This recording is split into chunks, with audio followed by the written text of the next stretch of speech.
Hello, I'm Wayne Evans, and we're going to be covering for you today the topic of adoption of authority. This is one of the special ways that you can have access to the AS400.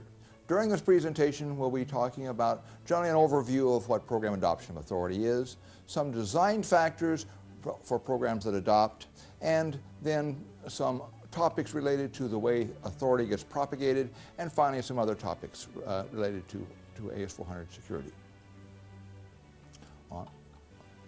So during this overview, what we're going to be looking at is essentially we want to talk about what is the definition of adopted authority.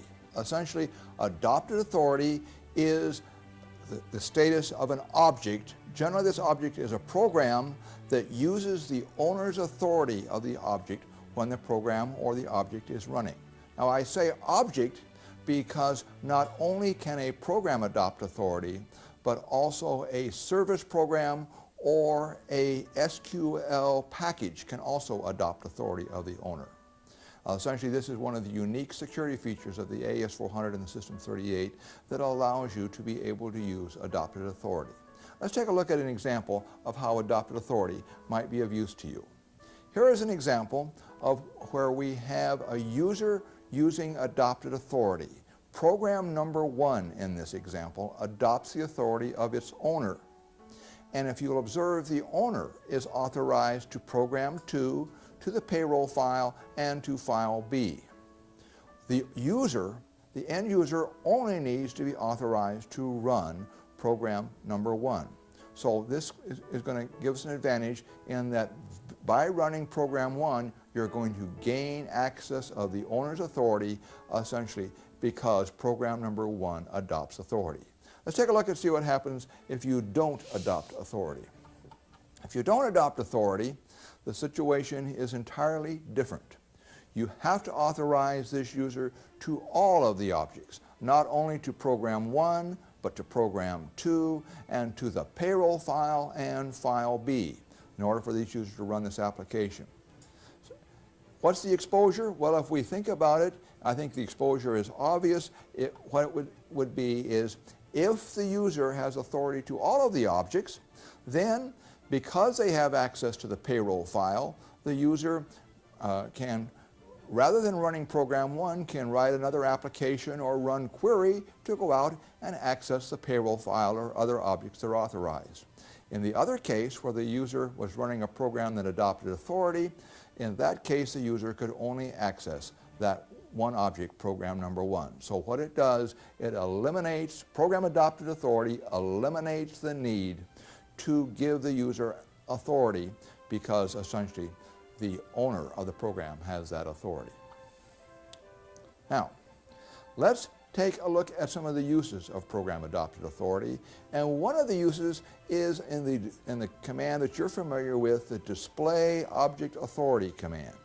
If I, the owner of an object, did a display object authority command for, let's say, the object 1 that happens to be a file, the screen I would see would show me all of the users that are authorized to that object.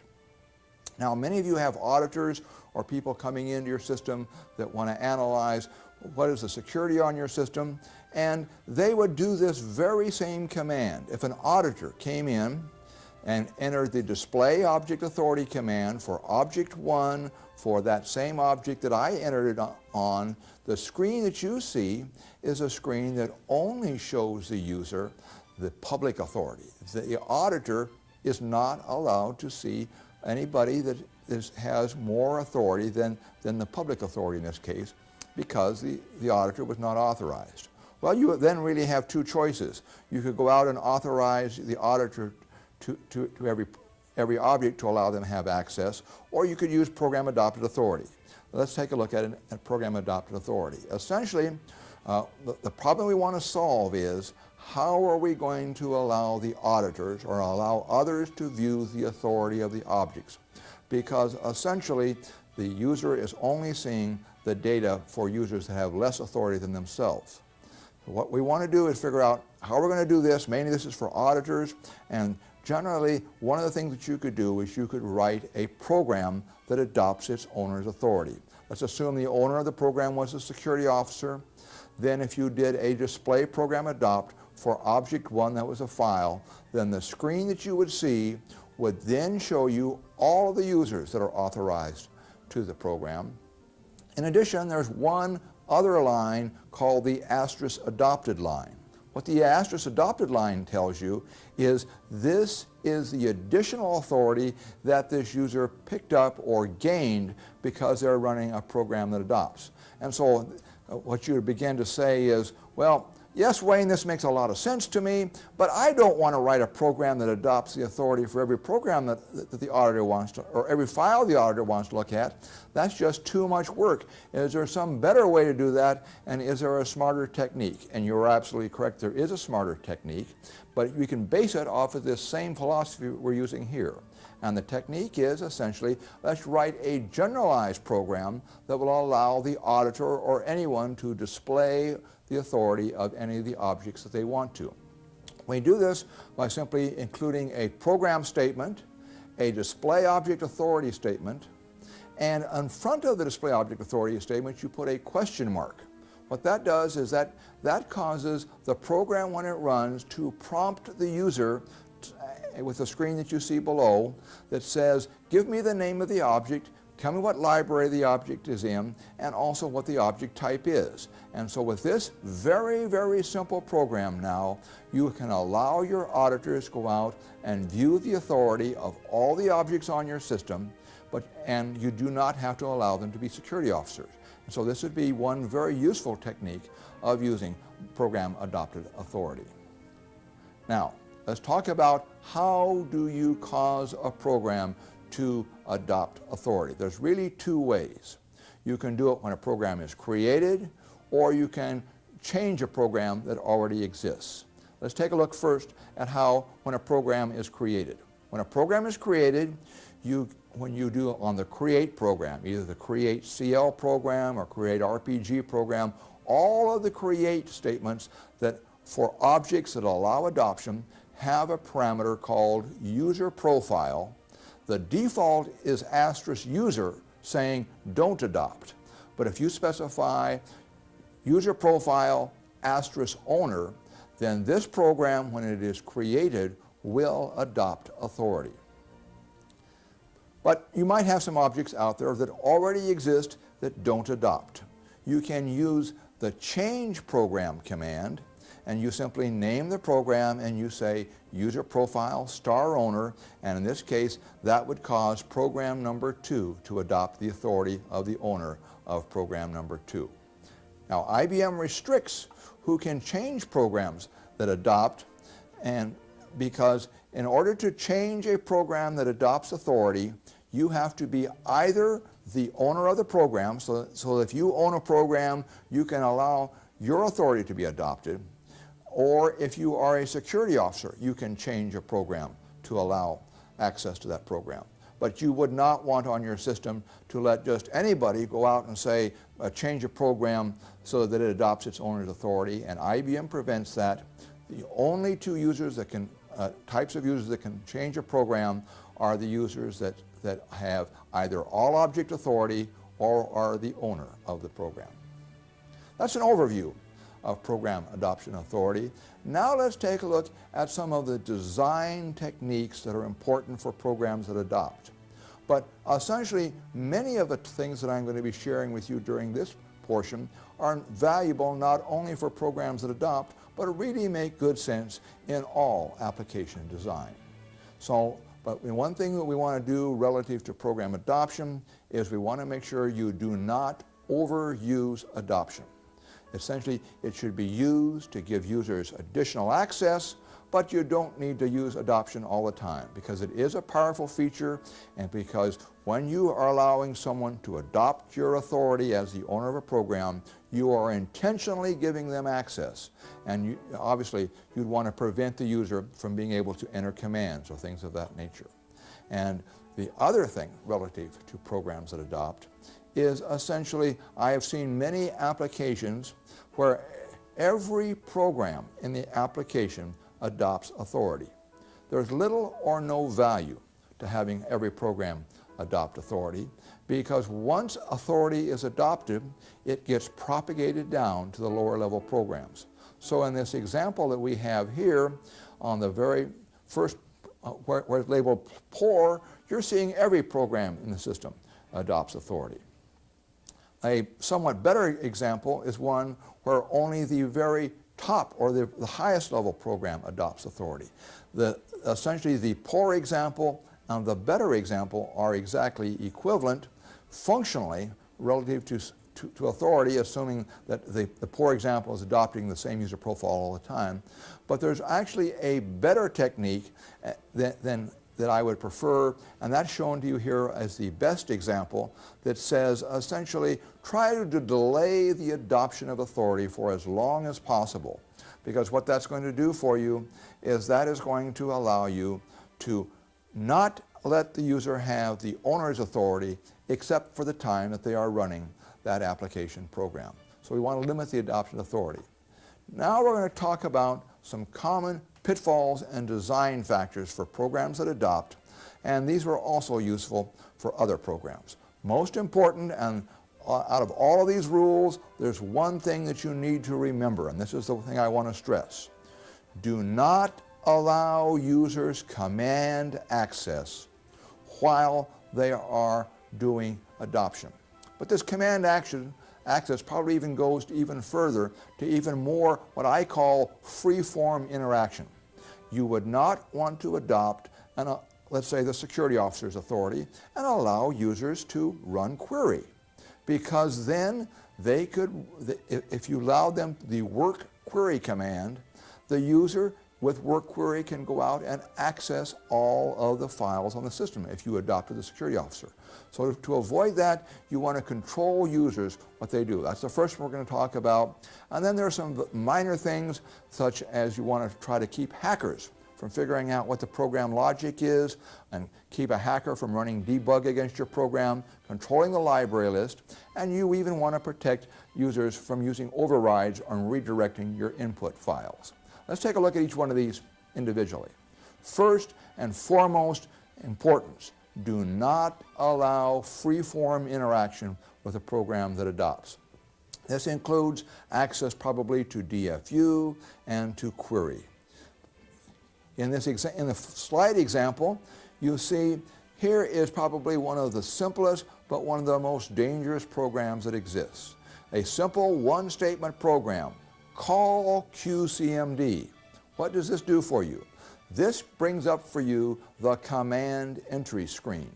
And with a command entry screen, what you're going to do is you're going to have adopted authority and be able to access any object on the system.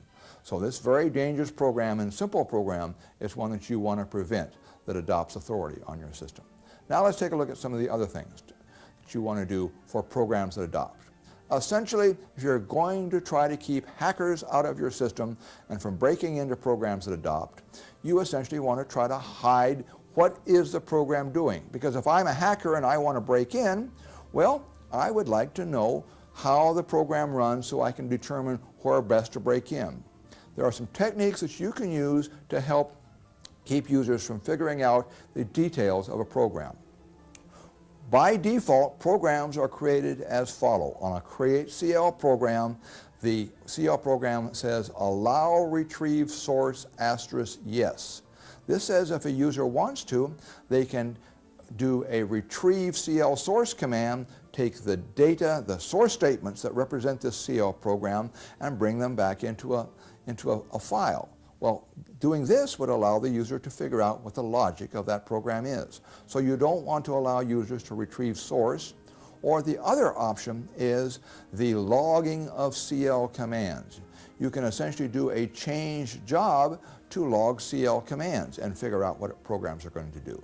To prevent that, and by the way, the default for the log parameter is log with a default of *job that says default to whatever the job says.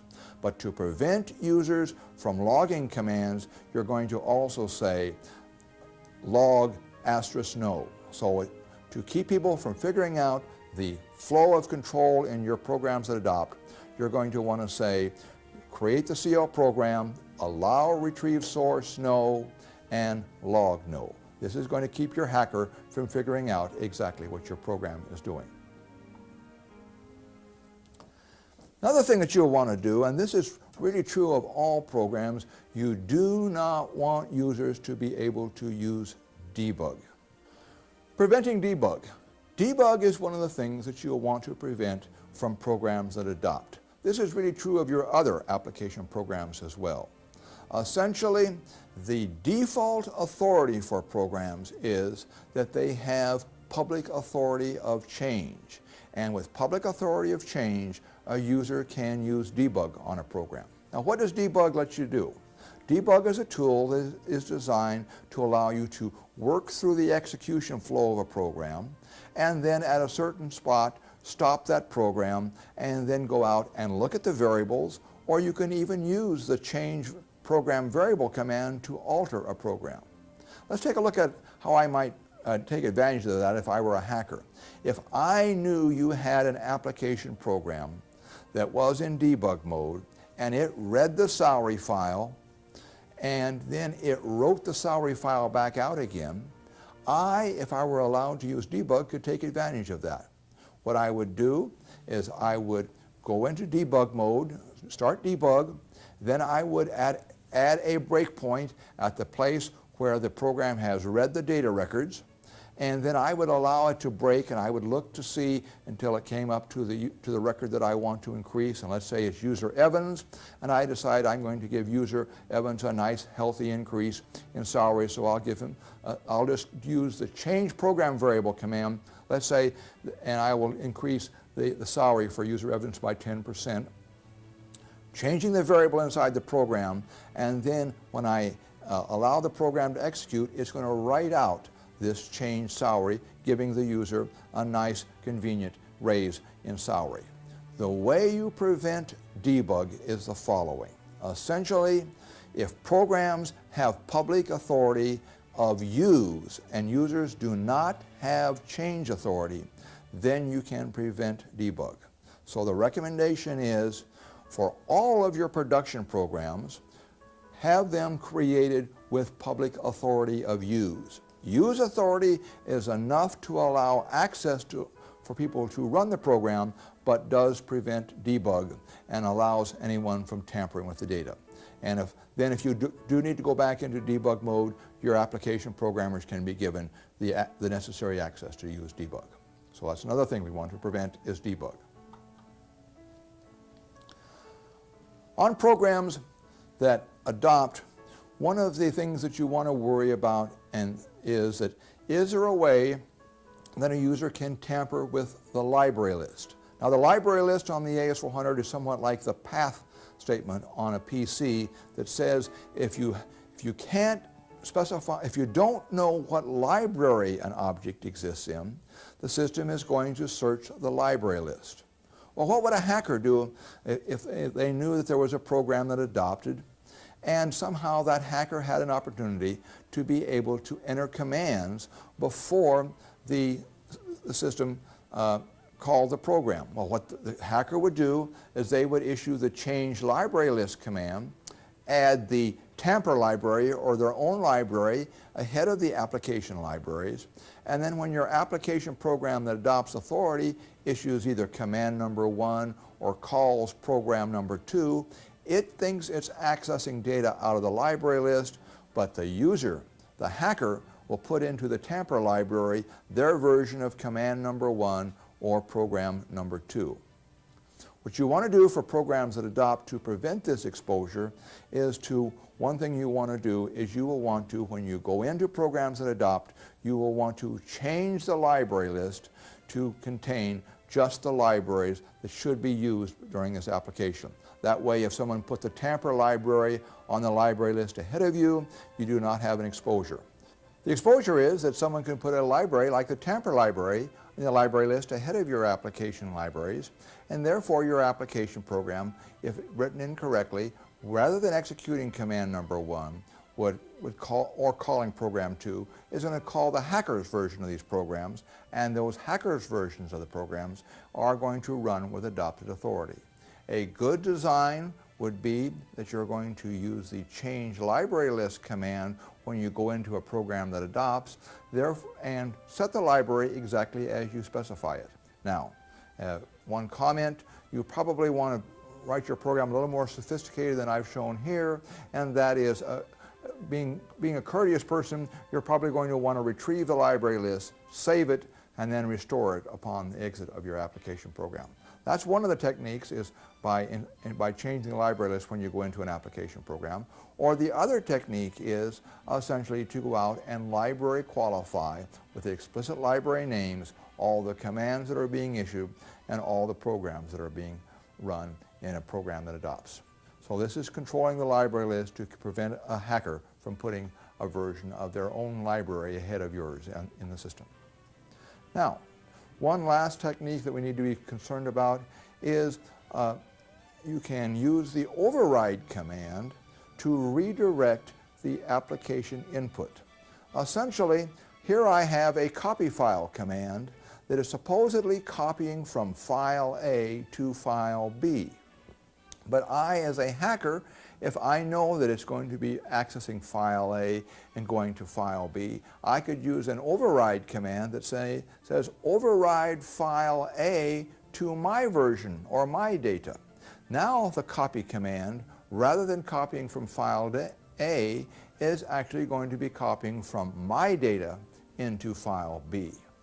You can prevent in your application programs, and this is very important for programs that adopt, the ability to use overrides and higher level invocations by specifying inside of your application an override statement, and the override statement you would say is override file A secure yes. What the secure yes parameter says is essentially that previously entered overrides from higher level invocations are to be ignored in this application. So you want to say override file A and override file B. This way you're assured that your copy file statement is actually reading from file A and putting the results in file B. So the other technique that we just explained is using secure yes to prevent redirection of input. That's the design factors.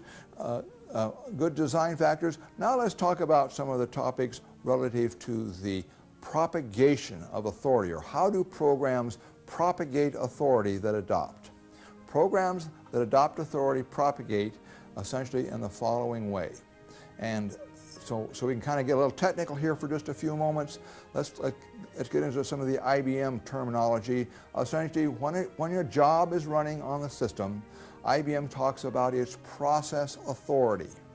The process authority for a job, and this includes all of the jobs that occur on the system, both your interactive jobs and your batch jobs, consists of the authority from your user profile, the authority of your group profile, and if you have any programs that adopt, while those programs that adopt are on the invocation stack, you are getting the authority of the user profile that that program belongs to. Let's say that user profile that owns a program, let's say it's Ellen, and Ellen has a group profile. What about that group profile for Ellen? Is Ellen's group profile added to the adoption string? No. You're only getting the authority for the program owner or user Ellen in this case. So the process authority, when you have programs that adopt, consists of the signed-on user profile, their group profile, and then the owner's user profile for any programs that adopt. Let's talk about the way the adoption authority works. Essentially, when your user first signs on, they're going to have a process authority that consists of their individual user profile and their group profile. Now, if they happen to call a program that adopts authority, in this case they called a program that adopts the authority of user Evans, now added to their group, to their process profile, they're getting not only the signed-on user, the group profile, but they're now also getting the authority of user Evans. As this program that they just called accesses more programs, this authority gets propagated down to them. And lo and behold, if the propagated program, the called program calls another program that adopts, let's say, adopting the authority of the programmer, then you are going to be able to get the access of not only user Evans, but also the access of QProgrammer, and this authority will get propagated down to any lower level called programs. Well, this is the way, so we've learned that as programs get called, the authority adoption string is additive. A question that people often ask me, Wayne, well, what happens about when programs terminate? How does adoption work? Well, when programs that adopt terminate, either through abnormal termination or through a normal return, the adoptive authority is removed. So we see here in this example that when the program that was running that adopted the user profile of QProgrammer terminates, the process authority removes that authority. Likewise, when the program that adopted user profile Evans terminates and returns, then that authority of user profile Evans is also removed, and you're back to the original signed-on user profile and the group profile of the user. So the authority of adoption lasts only for the extent of the period of time that the programs are on the invocation stack. Now this we can use to answer some of the questions that we might want to be concerned about, and that is, how can we prevent applications from getting adopted authority? Let's take a look at an example here. Here I happen to have a menu application, and on one of these menu options there happens to be the work query command. Well, if I allow the user, unchanged at this point, to run work query, they would not only have the authority of the signed-on user and the signed-on process, but they're also getting the authority of user Evans. Well, this would be undesirable, so the question we really want to address is, what can we do to this application to keep the authority of user Evans from being propagated down to the query application? There are really three techniques that can be used to prevent programs from getting adopted authority. They are essentially, you can use transfer control, or you can change the program attributes, or in some other program languages, mainly the assembly language of the machine, the MI, you can make a call that does not propagate adopted authority down. But since most of you will not be writing in the machine interface language of the system, let's take a look at the other two techniques using transfer control first. When you transfer control, essentially we have learned that when a program is on the invocation stack, its authority is adopted. So if you go from one program and you call another program, then the program that's doing the calling stays on the invocation stack and you get the added authority of that user. However, if you replace the call statement with a transfer control statement, what this says is, rather than you simply keeping the program that does the transfer on the invocation stack, that program is to be removed from the invocation stack and the new program inserted in place of the program that was made the transfer control. In this case, if the program that does the adoption of authority does a transfer control, when program number 3 gets called, then the adopted authority does not get passed on to program number 3. So in summary, when you do a call, you're going to get the adopted authority propagated. When a program that does a transfer control adopts, that authority does not get adopted. One of the things that people often will ask me, Wayne, I'm doing transfer controls and I'm not losing adopted authority. Why is that? Well, it turns out as long as the program that adopts is on the invocation stack, then you're going to get adopted authority. So if we had adopted authority up in the menu application, rather than in the program that did the transfer control has no effect, because the transfer control, the menu application still stays on the invocation stack because it wasn't the program that was adopting that was doing a transfer control. So transfer control can be used as one of the techniques to control adoption. But in actuality, transfer control is not a very practical method for you to use in most applications. Generally, it's a little more tricky application to write, and you'd like to have a little simpler technique. And with this, IBM provides you another option that you can use to control the access. Essentially, there is the use adopt authority. Use adopt authority attribute of a program. What you can do is you can specify this either when you create a program, or you can say change program, like change program 3 to use adopt authority no. What does this do? This adds an additional attribute to the program number 3 that says, I would like to have program number 3 drop any previously adopted authority. So in this example here, where this program has there's a program earlier in the stack that adopted the authority of user Evans, now because of the use adopted authority attribute, or I'm going to speak about it as the drop attribute, the drop attribute of program 3, this says you will no longer get the authority of user Evans while you are running program number 3. People will then ask me another question, Wayne, what about the case when program number 3 terminates? Does program number 2 get that adopted authority? Yes. When program 3 terminates, that adopted authority is dropped, or the dropping of authority is removed, and essentially program 2 will get the adopted authority. Here's a more detailed look at it, and here we have a very deep invocation stack. First, program 1 adopting user profile A, then it calls program 2, and program 2 drops user profile B, so we're getting A plus B. Program B calls another program that adopts the user profile C, so we've got A plus B plus C. And finally, the very last program, number 4, owned by user D, adopts also, so at this point the user has the authority of A plus B plus C plus D. Now let's use the change program statement. You can use the change program statement to say change program number 3 to use adopted authority no. You can see here then the effect after we make the change program statement that when program number 3 is changed, previously adopted authorities of users A and B are no longer accessible to the programs below program number 3. Let's talk about some of the save restore aspects of programs that adopt. IBM restricts the ability to restore programs that adopt because you do not want to compromise security.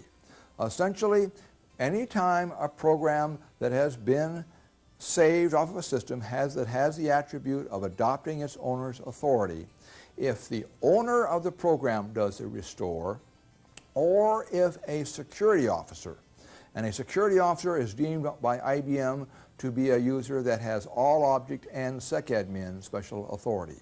If this happens, then the authority of the program gets restored, and all authority is restored back on the program. But let's talk about another case. Let's ask the question, what if we have a program that adopts authority and some other user other than a security officer or the owner of the program does the restore? IBM will restore the program, but in that case, it revokes all adopted authority from that program. So this is going to prevent users from creating programs on another system that maybe break in and then restoring them as a security officer on your machine, because unless they are security officers, these programs will no longer have access to these programs. It's this protection that IBM builds into the system to prevent programs from being restored and have their authority restored that causes you to see one of the things that occurs frequently in systems. That is essentially the installation instructions say, sign on as a security officer. I know all of you have seen this, and it's the words that you always wonder, why is it?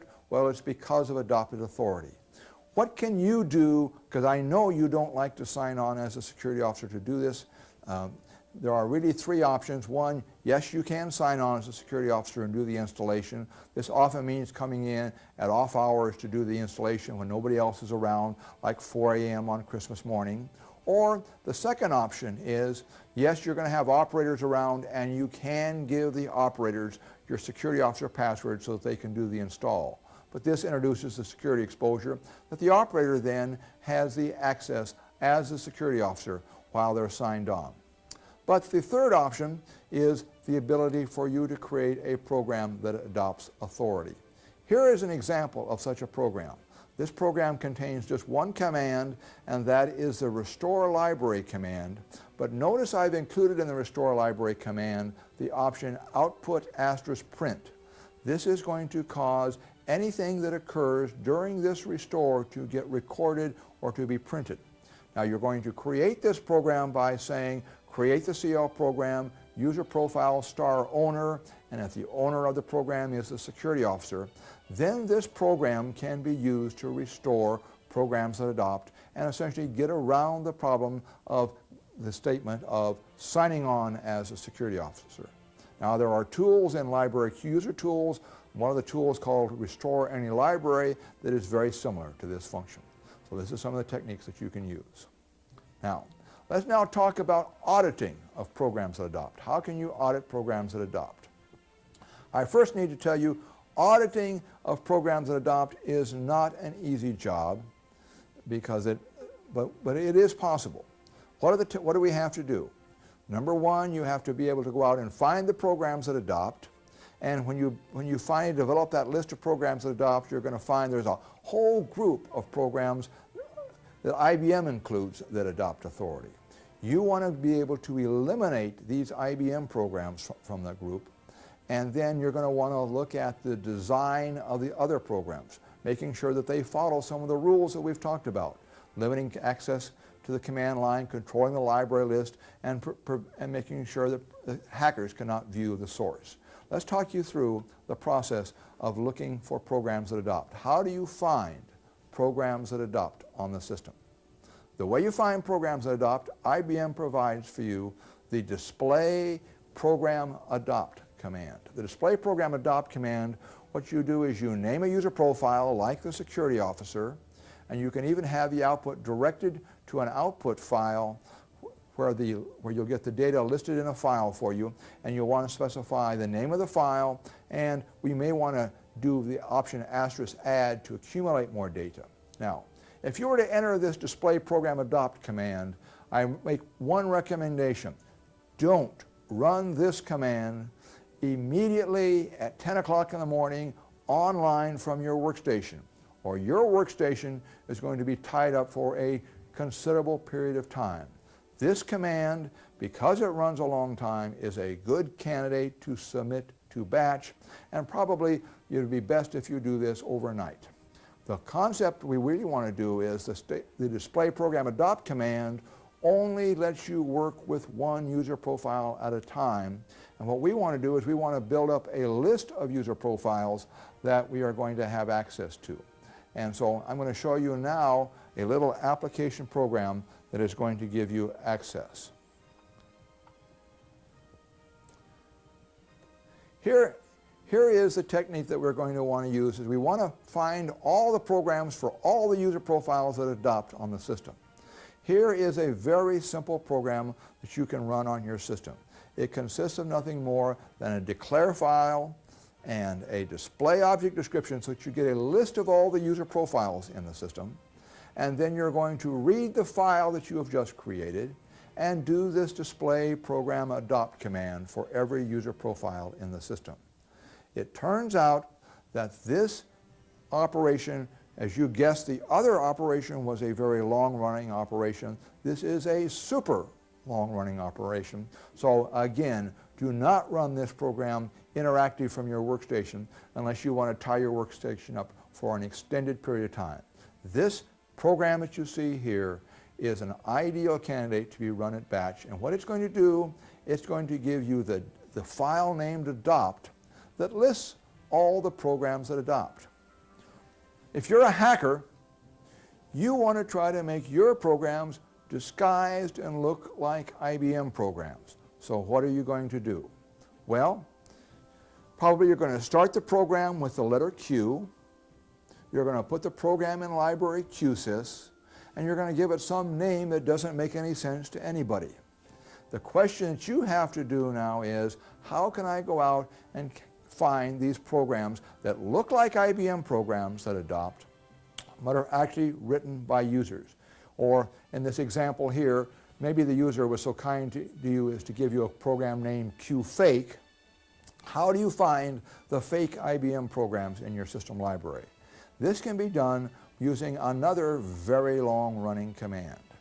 Essentially, if you do a display object description for the program objects on your system to an out file, this is going to collect out information about all of the programs in your system.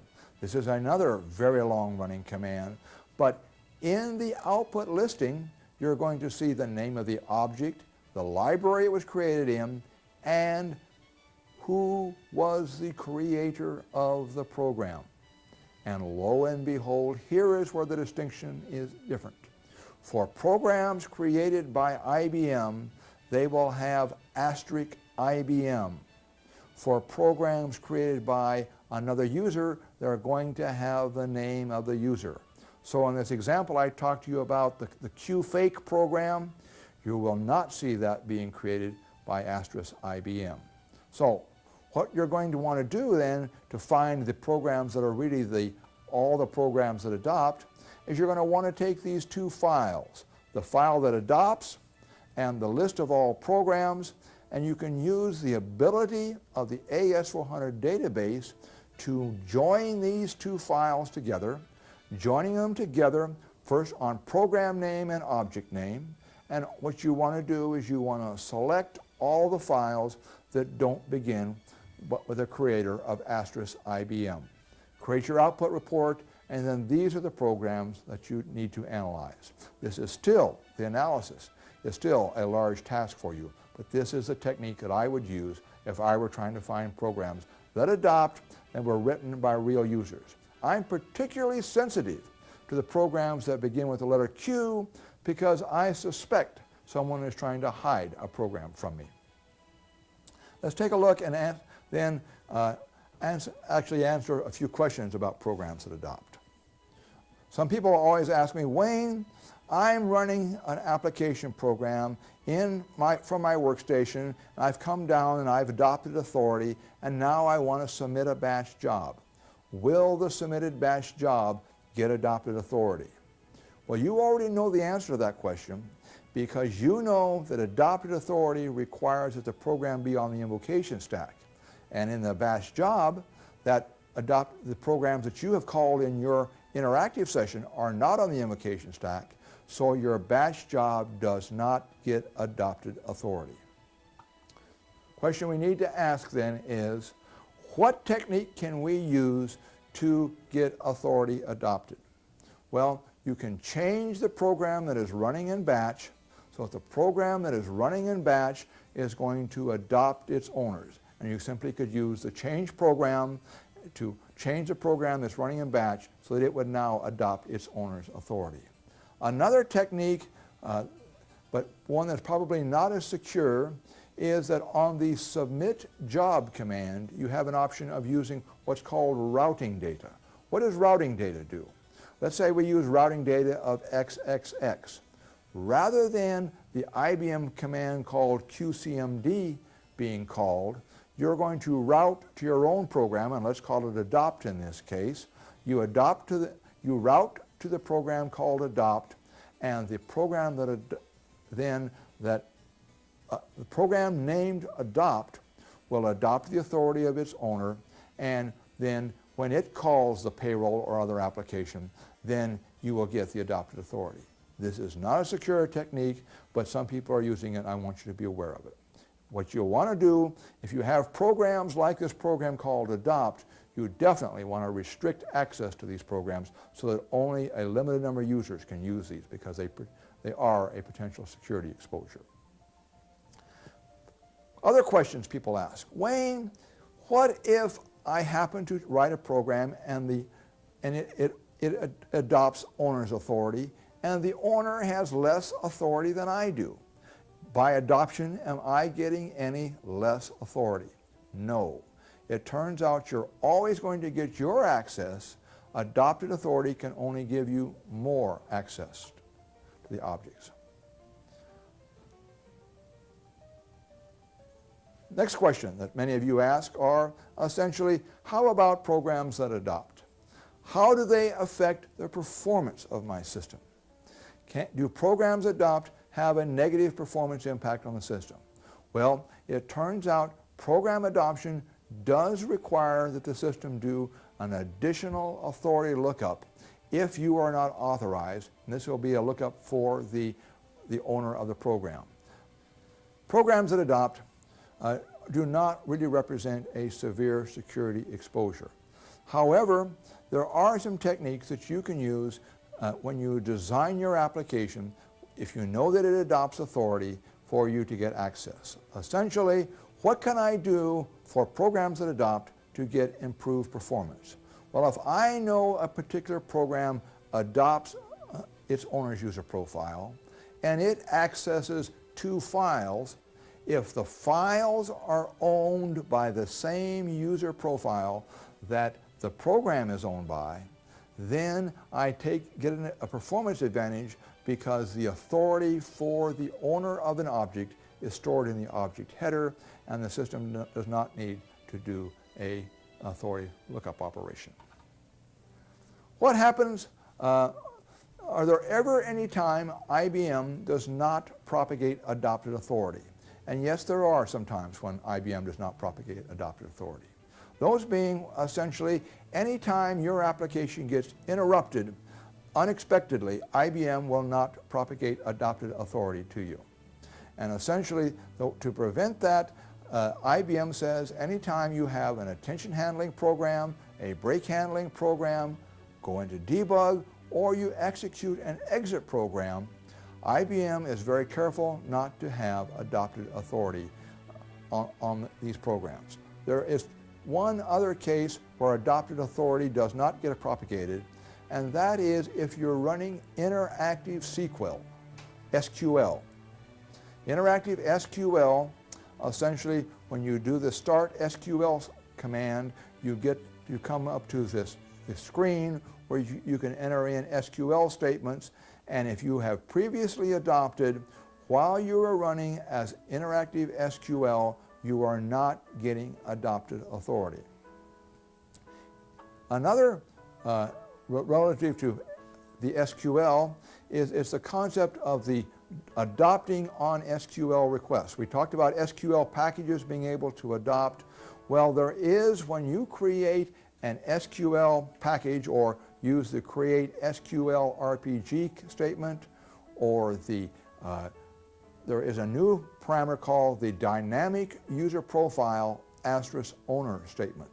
What the dynamic user profile asterisk owner says is, while you're running SQL statements inside of your application program, you want this application to run these SQL statements as an adopting profile. So here we have an example, and while I've used a create RPG statement to illustrate the command, I've shown you here an example written in PL1 where you might write some dynamic SQL statements. And while these dynamic SQL statements are running, the selection of the data or the deleting of this of data from the file is essentially being run, adopting the authority of the owner of the program.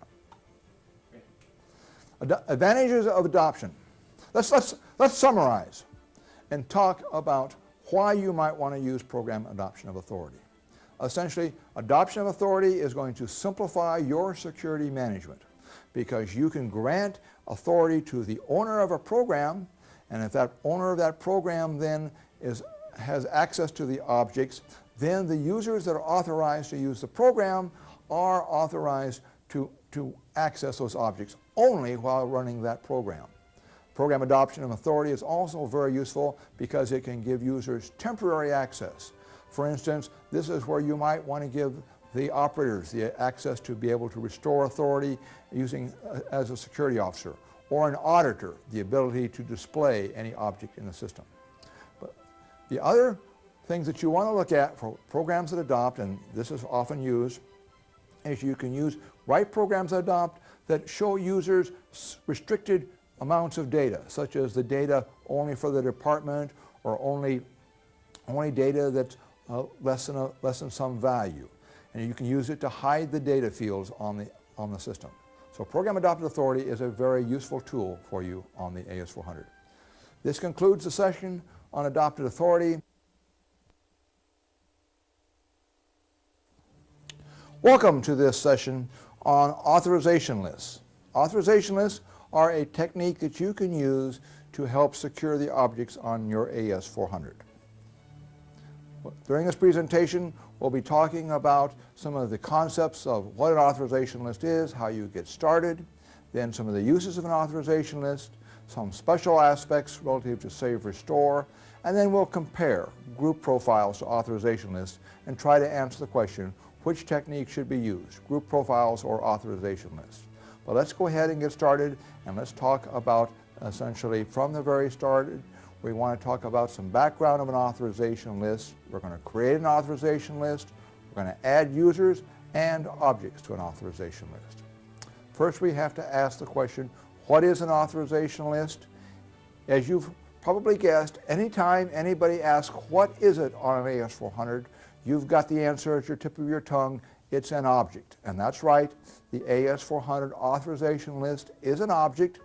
The purpose of this object is to authorize users to objects. The list of users on the list are authorized to the list of objects that appear on the second list. And that's the purpose of what an authorization list is. Essentially, it is an object. Its object type is AUTL. Oftentimes you'll hear people talk about an AUTL, and they're talking about an authorization list. There are some rules relative to authorization list. One of those being is that the name of the authorization list has to be unique on the system.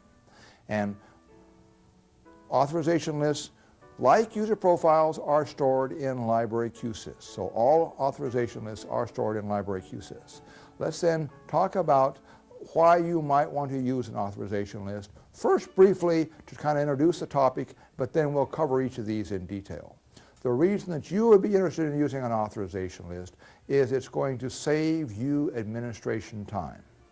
It's going to save you time in several ways. Number one is that when you can authorize a user to many objects in one operation, or you can authorize an object to many users in one operation, and it definitely has some advantages when we're working with files and multi-member source files. There's a way that you can reduce the number of authorities that exist in the system.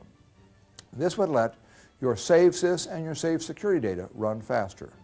But a powerful feature of authorization lists is that authorization lists are the only mechanisms that are available on the AS400 for you to remember private authorities for users across a save and restore operation. And we'll talk about all of these in detail.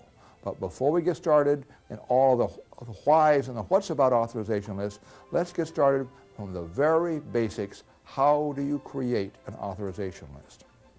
Well, you create an authorization list with the Create Authorization List command. As you've probably guessed, you name the authorization list. In this case, the name of the authorization list is Sales List.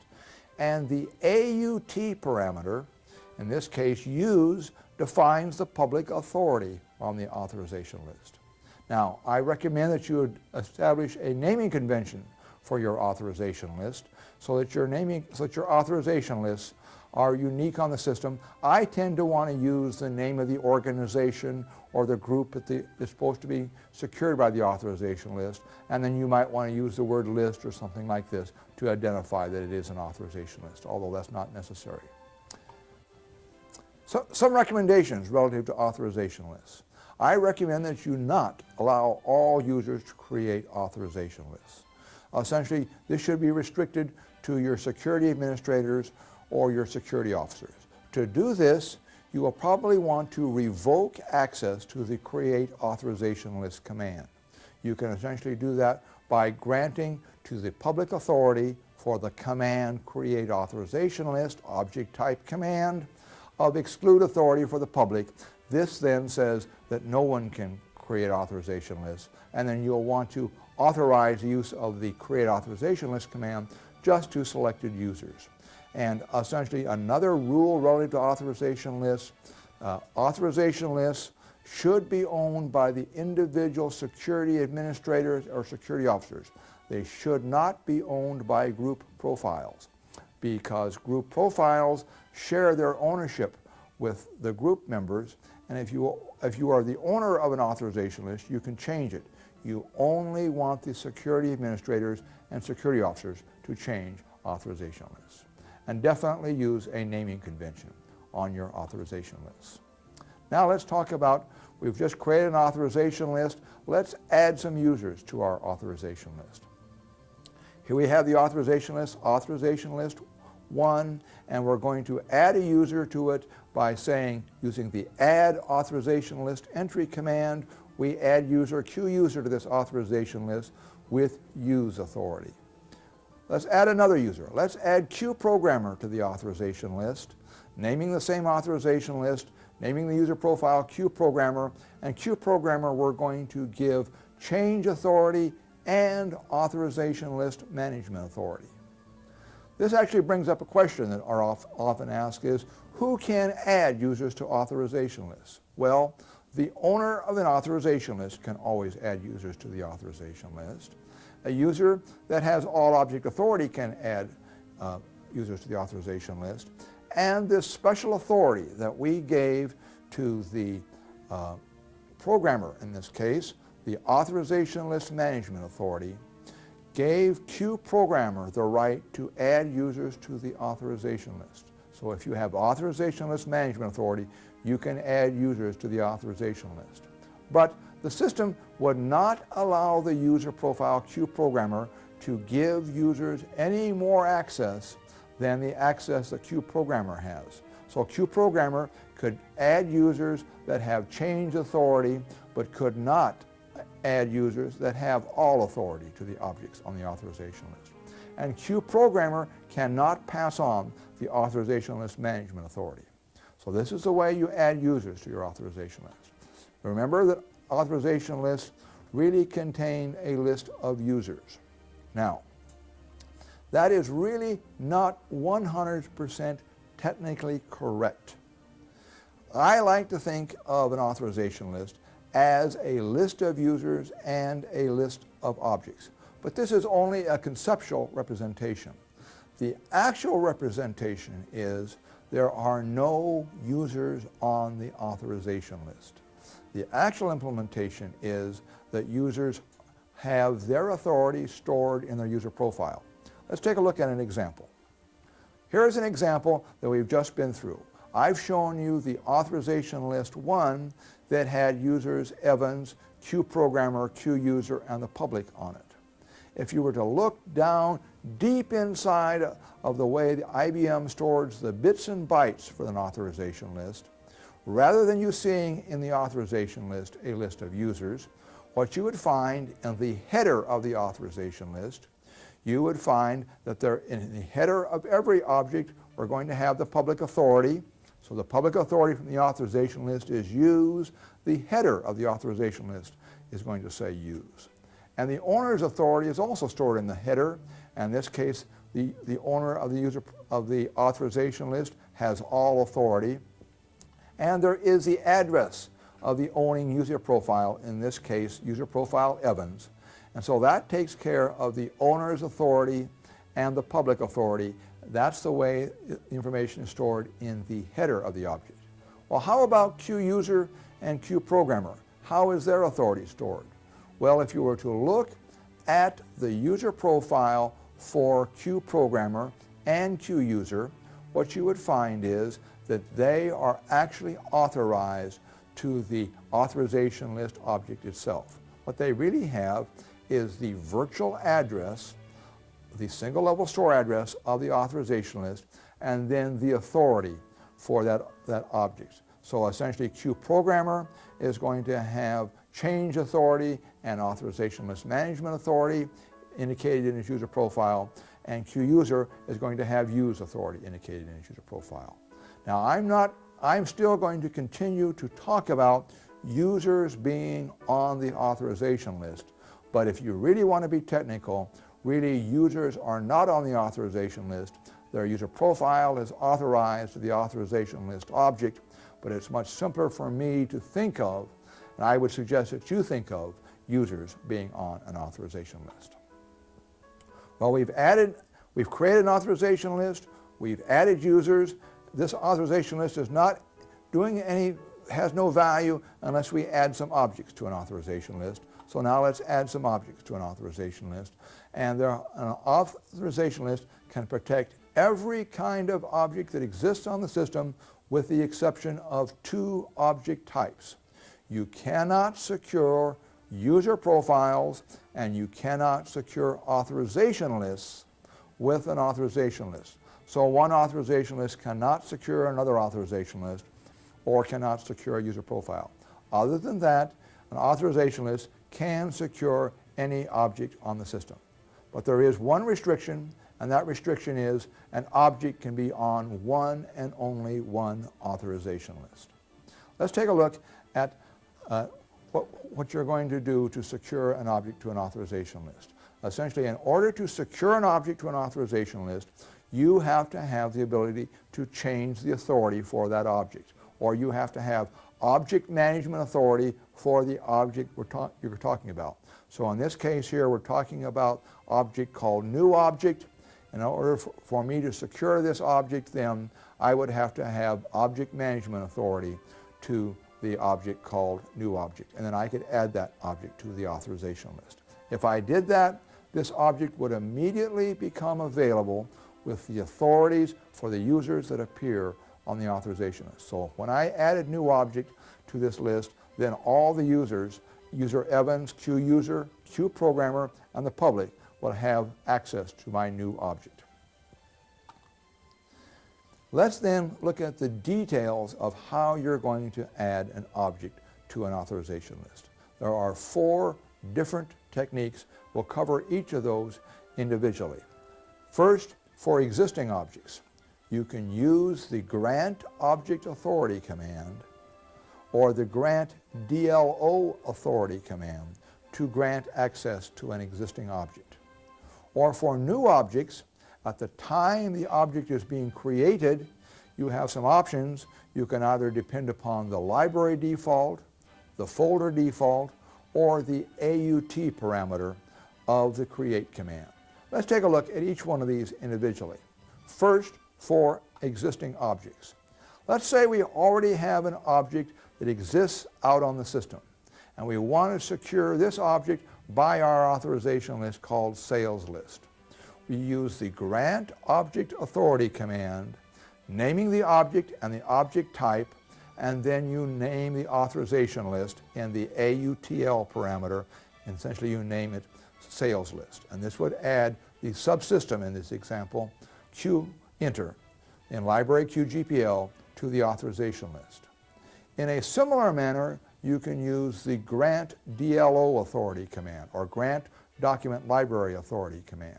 What grant DLO authority does is it is just like the grant authority command, but it is special in that it allows for the 2 object types that have the longer PC-like names of document objects and folder objects to be added to an authorization list. So in this example here, I used the grant DLO authority command and granted to folder 1, object type it's a folder, and I added folder 1 also to the sales list. So now I've got 2 objects on my authorization list, the subsystem and the folder, and the users on that authorization list have access to those objects. This is using the grant commands for existing objects.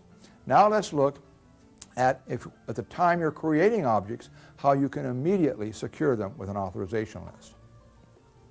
The first technique is essentially when you're creating an object, you in the AUT parameter can specify the name of an authorization list. In this example here, I have created the physical file named test in library Evans and used the AUT parameter specifying sales list to immediately secure this file by the authorization list. So at create time, all of the create statements allow the addition of authorization list. But there are two create statements that don't allow that. What are those create statements? Can you think of them for me? If you thought of the create user profile and the create authorization list statements, you were correct, because those two statements do not allow specification of an authorization list, because those objects cannot be secured by an authorization list. The other technique for new objects depends upon using the creation default from a library. All objects, when they are created, have the auth parameter, and it defaults to library create authority. Normally, library create authority says go to the system value, but you can use the change library command, or when you create a library, you can change the parameter called the create authority for the library. If you change the authority for library sales for its create authority, then essentially what this says, you're going to add the create authority attribute to library sales. Now, when you create an object into library sales, such as creating a CL program named Program 1 into library sales, what will happen is, because you've depended upon the library create authority, the system is going to go up, look at the defaults it's used for library sales, and then what it will do is, because it sees the library create authority as sales list, it immediately secures program number 1 with the sales list authorization list. The last technique is based upon the way folders work. Essentially, if you create a new document library object, either a document or a folder, the default for these objects is to secure those objects, the new objects, exactly like the folder where they are stored in. So when I created document number 2 in folder number 1, well, if you'll notice, folder 1 is secured by the sales list. Because document 2 is being created into folder 1, this says the system by default is going to add document number 2 in folder 1 to the sales list authorization list. So these are the 4 techniques that you can use to add an object to an authorization list. Either you can use the grant commands, or at creation time you can specify its create authority or its auto parameter. You can depend upon the library create authority, or documents and folders will pick up the default from the folder where they are placed. So now we've got our users on the authorization list, and we've got our objects on the authorization list. Let's ask the next question: how can you go out and find out what are the users on an authorization list, or what are the objects that a particular authorization list uses? A very simple command, the display authorization list command. So if I wanted to display the users on the display authorization on this authorization list named sales list, I would use display authorization list sales list, and I would see a screen that would show me all of the users that appear on a particular authorization list. Now, if you'll notice, at the bottom of this screen, there is an option for Command key 15 that says, I want to see the objects that this authorization list secured. You can use Command key 15 to find which objects this authorization list protects, or the other option is you can do a display authorization list object command for the authorization list sales list, and you're going to get the list of objects that we have on the authorization list. And here we see the objects that we have on our authorization list. Now, I have done this, and I did this to one of my authorization lists that I had on the system. And I did a display authorization list object command, and I suddenly recognized, well, here was a program named test program, and that made a lot of sense to me. And then here was all these garbage names. They just didn't make any sense. What are these names? I didn't know what those objects were. But then I began to look around and observe something about those objects. Those objects existed in library QDoc, and they were object types of object type document. Those are those strange and wondrous document library objects that have the PC-like name. What I'm seeing on the display authorization list object command is the system-generated name for the objects that's 10 characters long. The PC name can be up to 12 characters long. If I want to see the real PC-like name, rather than using the display authorization list object command, I will use the display authorization list DLO command, naming the authorization list, and now I see just the document library objects, but now I see the meaningful names like autoexec.bat or midrange.txt or transmit.exec, really the PC-like names that are more the end-user-oriented names. So to display the objects on authorization list, you either use the display authorization list object, or if they're document library objects, you use the display authorization list DLO command. Let's talk about some of the advantages and why you might want to use authorization lists. And one of those deals with files that have multiple members. And one of the questions people ask is, what am I going to do? How should I secure a particular file? Should I secure it with privately authorizing users access, or should I use an authorization list? Let's take a look at a particular interesting example. Let us assume that you decided I am going to grant to one of my user profiles gloop on the system, to one of the files QCL source. QCL source on my system happened to have 3,000 members. And I did this one command granting this user private authority to this file. And I thought I was going to grant the user access to just one object, but that's not the case.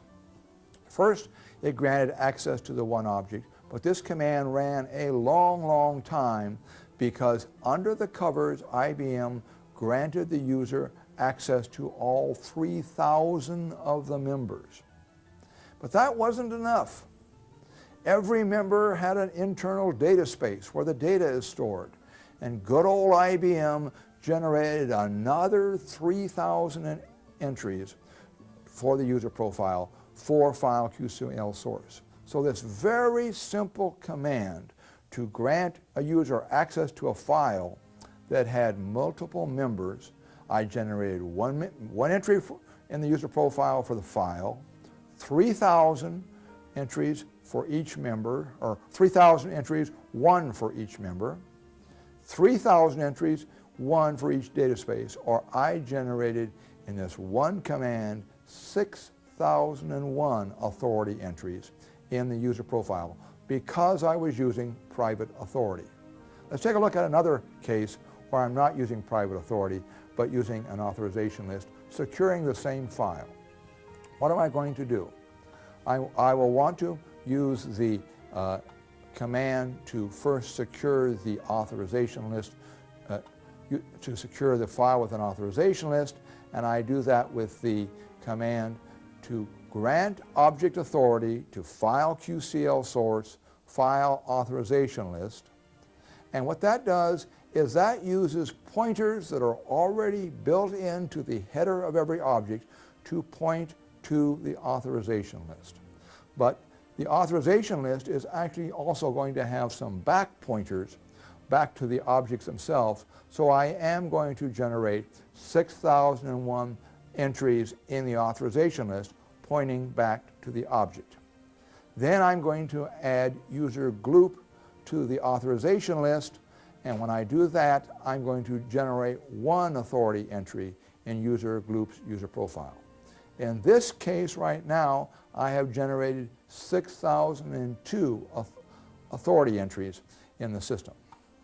So if we look at the example of trying to say what's best, well, if I use private authorities, I'm going to have 6,001 private authorities, Or if I use an authorization list for one user, I'm going to have one for the user and 6,000 in the authorization list, or 6,002 entries. But now when I add a second user, if I use private authorities, I generate another 6,001 authority entries. Or if I add another user, I generate another 6,001 authority entries. Whereas if I use an authorization list, I'm only getting one authority entry per user that I'm adding to the authorization list. So one of the reasons that you will want to be able to use authorization list is these number of authority entries really affect how long it takes for you to do a save sys or a save security data.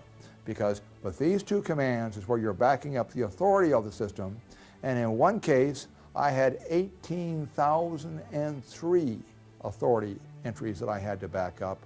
In the other case, I only have 6,003. So you can see I'm getting a dramatic improvement in the number of authorities when I use authorization lists. So I would recommend using authorization lists for multi-member files. And you can even get a bigger benefit if you use the same authorization list to secure files of a similar nature. Let's say you have file QRPG source and file QCL source that you want to authorize to the same individuals.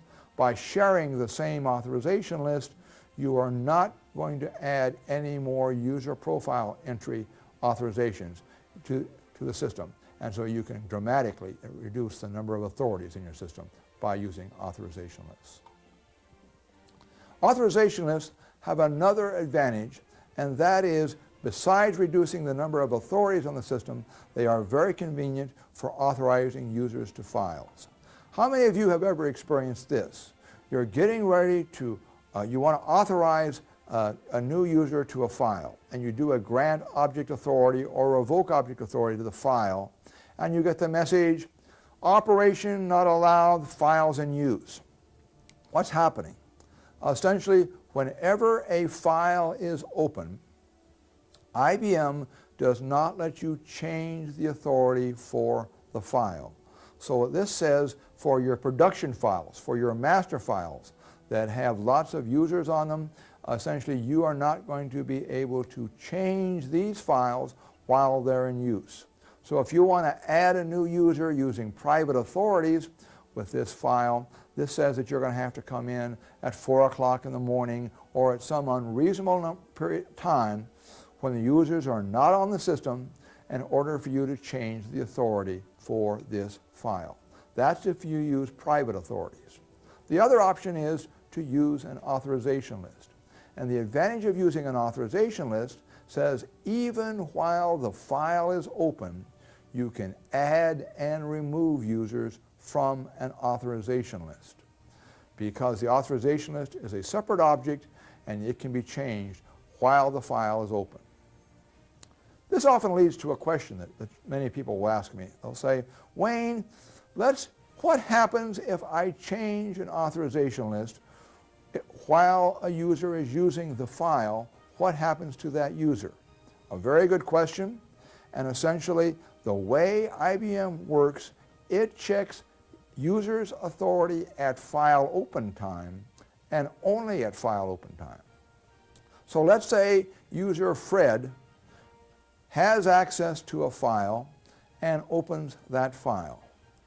Now you come along, Fred still has the file open, and you remove Fred's authority from the authorization list. Fred will be allowed to continue to use the file as long as Fred keeps that file open. He can do reads and write operations to the file. But the next time Fred closes the file and needs to reopen it, because Fred is no longer authorized to the file via the authorization list, Fred then will be denied access. So you can change authority dynamically, and that authority change is effective only at file open time. But this is a tremendous advantage that allows you to modify production files and the authority production files while they're in progress, while they're in use, if you use an authorization list. You cannot do that if you use private authorities. Let's talk about the impact that Save Restore can have on your system, and how authorization lists and private authority interact with Save Restore. First, we need to understand some of the general rules about restoring an object on your AS400. If the object exists on your system currently, then a restore operation does not change the authority to the object. But if the object doesn't exist, then the question becomes a little more complex, and we first have to understand what gets saved when you save an object. When you save an object, it's going to save the owner's authority, the public authority, and if the object had an authorization list, the name of the authorization list. Essentially, then if you restore an object that did not have an authorization list, let's say this object had lots of users, the only thing you're going to get restored is the owner's authority and the public authority. Or if you did have an authorization list, and that authorization list exists on your system, then potentially that authorization list can be attached to the objects on your system. Let's take a look at this in two examples. First, the example where we have an object like file number 2 that exists on your system, but the users are privately authorized. So in the individual user profiles, we see that there are users authorized to this object. Then you save this object off of Save Media. For some reason, file 2 got deleted, and then you decided you want to restore this object back on your AS400. What gets placed back is the owner's authority and the public authority. All of the users that were privately authorized to the object are no longer authorized to this object. That is if you don't use an authorization list. Now let's look at what happens if rather than using private authorities, you had granted users access using an authorization list. Let's essentially say that you've got the authorization list and you've got file 1 on this authorization list, and the list of users are authorized via the authorization list. Then when you save the object off on Save Media, and let's say now for some reason file number 1 got deleted from your system, and you restore the object file 1 back on your system, and the authorization list still exists on there, then the system is going to restore the file, immediately reattach it to the authorization list, so all the private authorities are restored. A very powerful feature of authorization lists. But this reattaching of authorization lists has some very special rules that you need to understand. And let me see if I can illustrate them to you in this next foil. Essentially, let us assume that you have an object like file 1 secured on system A, and you have saved that off onto Save Media, and you want to do a restore of this object onto another system like system B. And you did a restore object because you remembered about the authorization list. You've got the same name authorization list on system B. When you do the restore of the object, you're going to find out it works differently on system A and system B. Essentially, a restore back onto the same system is going to reattach the authorization list. But if you saved it off of system A and restored it onto system B, what you're going to suddenly discover is that even though the authorization list exists on your system, the object is not by default reattached. And as a matter of fact, the public authority for this object is set to exclude. Why did IBM elect to do this? Well, IBM was fairly certain that when you're restoring the object back onto the same system, the list of users on that authorization list really represents the users that were originally authorized to the file. But when you go to another system, just because the authorization list name is the same, that does not ensure that the object will be reassociated with the authorization list, and that the list of users is not. So IBM does not by default reattach the authorization list. Well, this is very, very critical to you because many of you have got disaster recovery plans that say, should something happen to my system, I'm going to take my save media, I'm going to take it over to my hot site backup and do the restore. Well, what's going to happen? Unless you're careful, your saves media represents the data from system A, your hot site backup is the system B, and so when you do your restore, all of your authorization lists, even though will not get reattached. What can you do to solve this problem? Essentially, if we've saved an object off of system A and we do a restore command back onto the same system, we will get it attached. But if we go to a different system using just the restore command, you're not going to get the objects attached. This users did not like. They said, what can we do to give us a way, even though we're changing systems, IBM, we know what we want to have happen. We want that authorization list reattached. So IBM added an option on the restore command called allow object differences star all. What allow object differences star all does, it says is, yes, I'm doing the restore onto another system, and if there is a matching authorization list name, I don't care if the systems are different. I want you to reattach the authorization list because I said so via the allow object differences star all parameters. So the authorization list will be reattached. Because this is a security decision, the allow object difference option of the restore command is only allowed if the user is a security officer.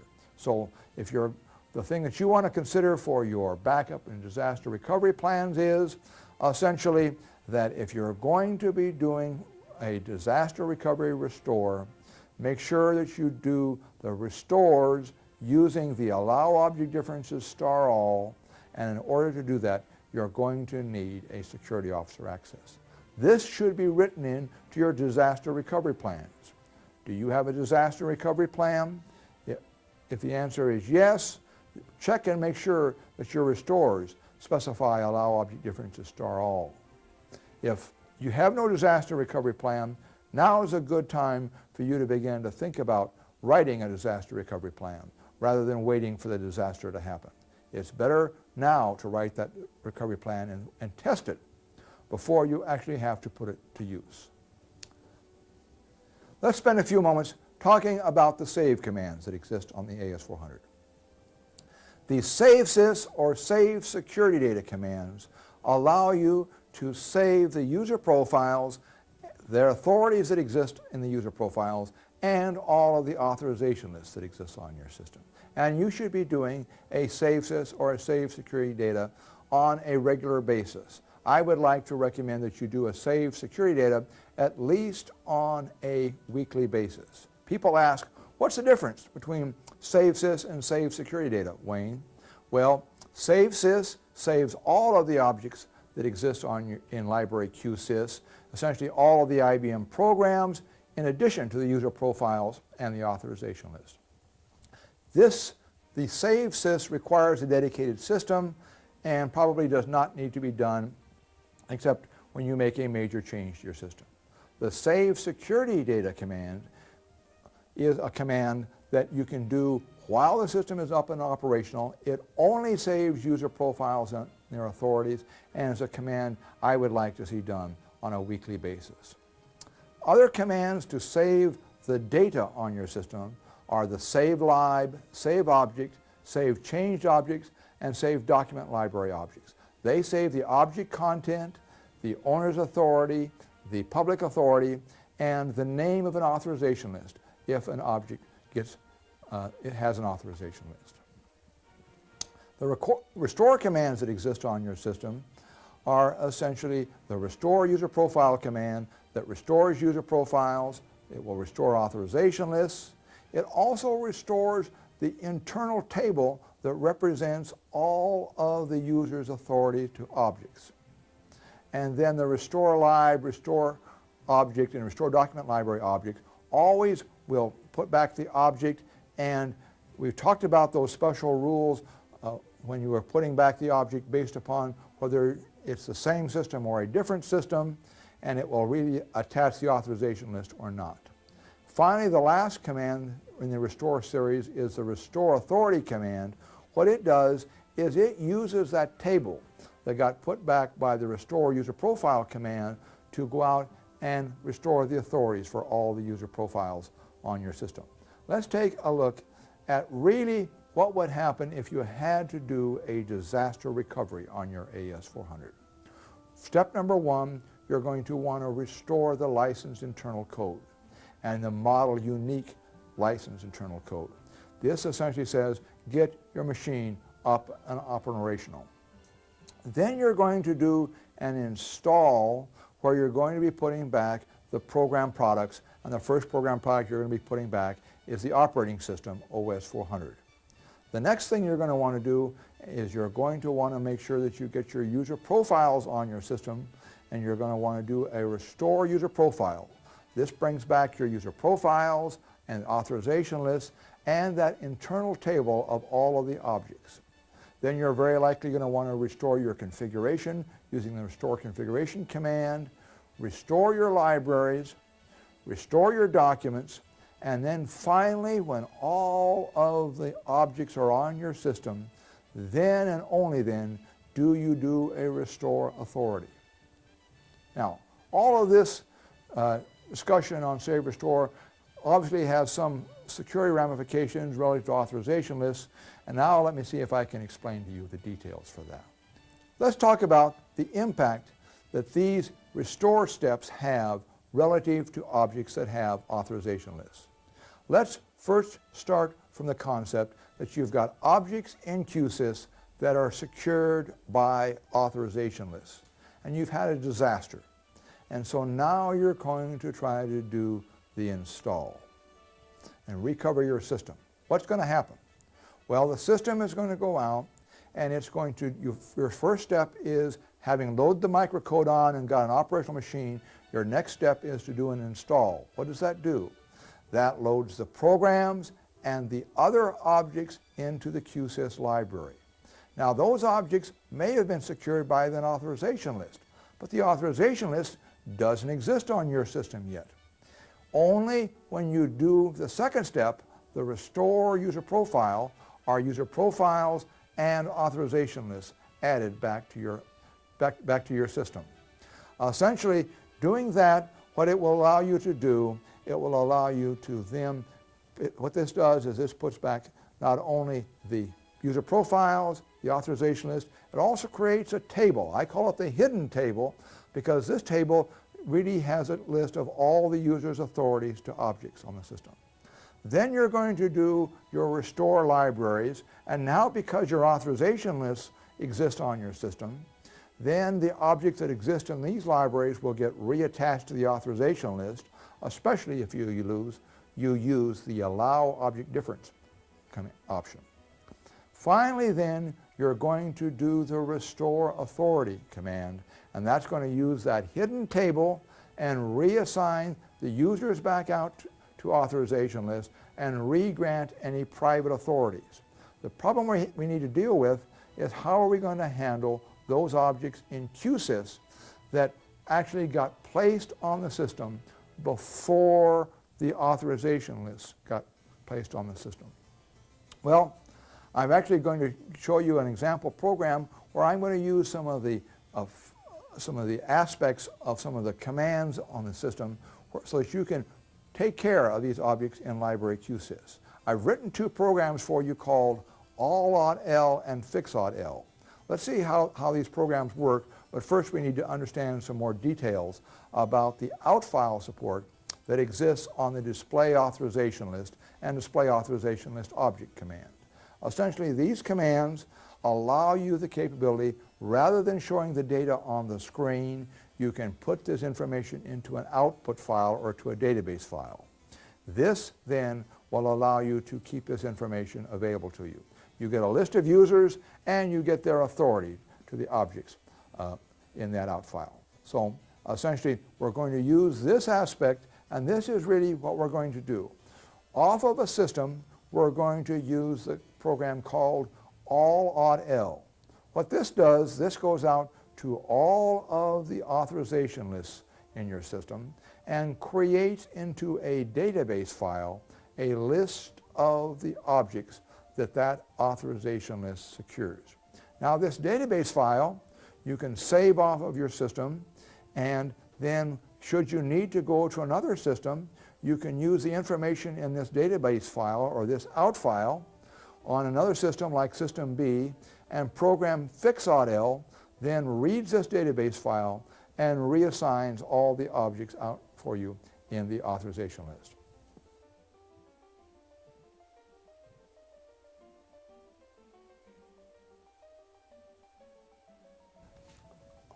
Just share with you some information why this was invented. The allow object differences that we talked about earlier didn't really exist on version 1, release 1 of the operating system. And IBM got a telephone call from one of the clients. The client happened to have 9,000 objects protected by authorization lists. And they needed to move those objects from one system to another system, and the allow object differences didn't work. And so that's when this allow all.audl and fix.audl code was developed, before the allow object differences was available.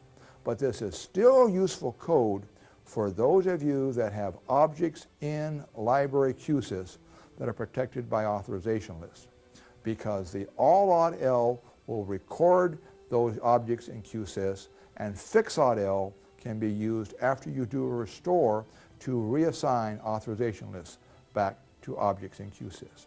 Generally, the objects in QSYS that you're securing by authorization lists may be commands, and those are the objects that you'll probably want to be concerned about.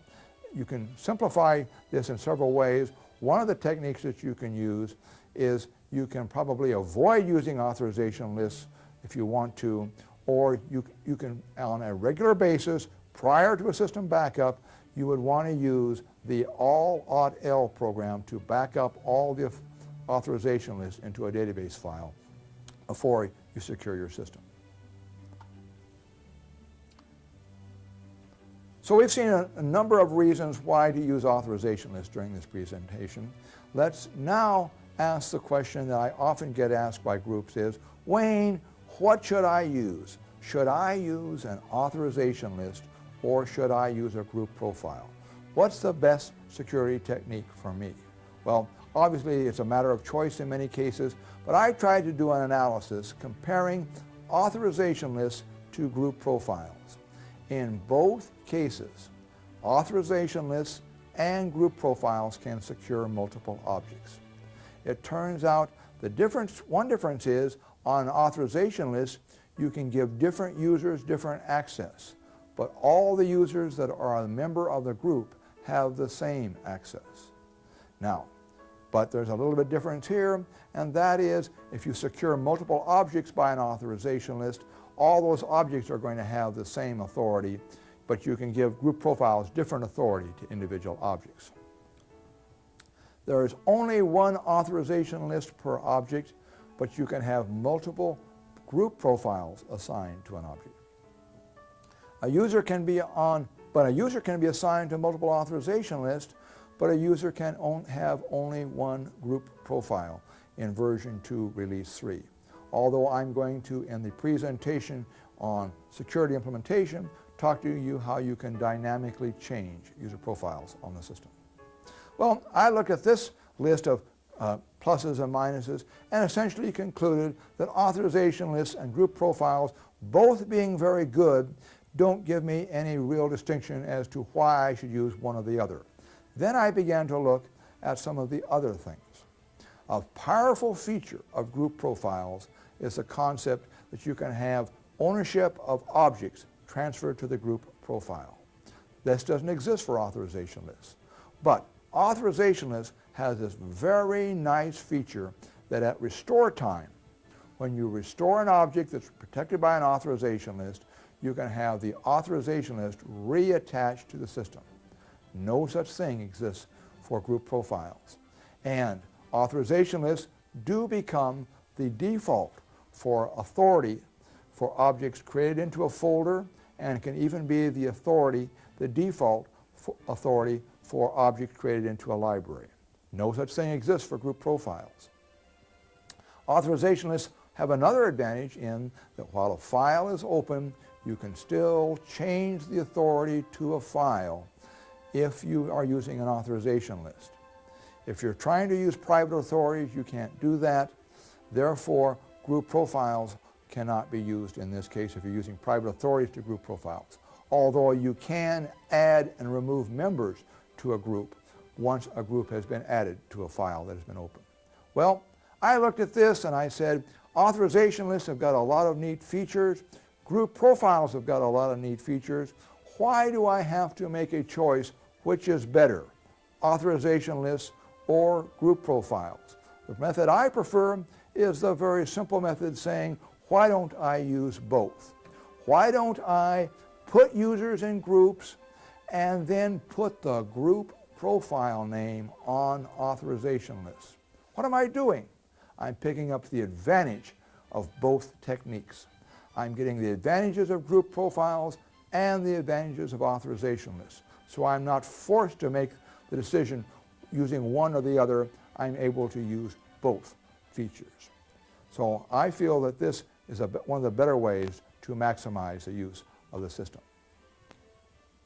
Then let's conclude then this presentation with just kind of a summary of some of the reasons why authorization lists you may want to use them. Essentially, again, there are a number of reasons, but the main reason is it's going to save you administration time. That's the important reason, and it saves you administration in several ways. One, when you secure an object to an authorization list, you can grant access to multiple users. Or when you add a user to an authorization list, you give that user access to multiple objects. And it is definitely faster than when you're securing a file with multi-members.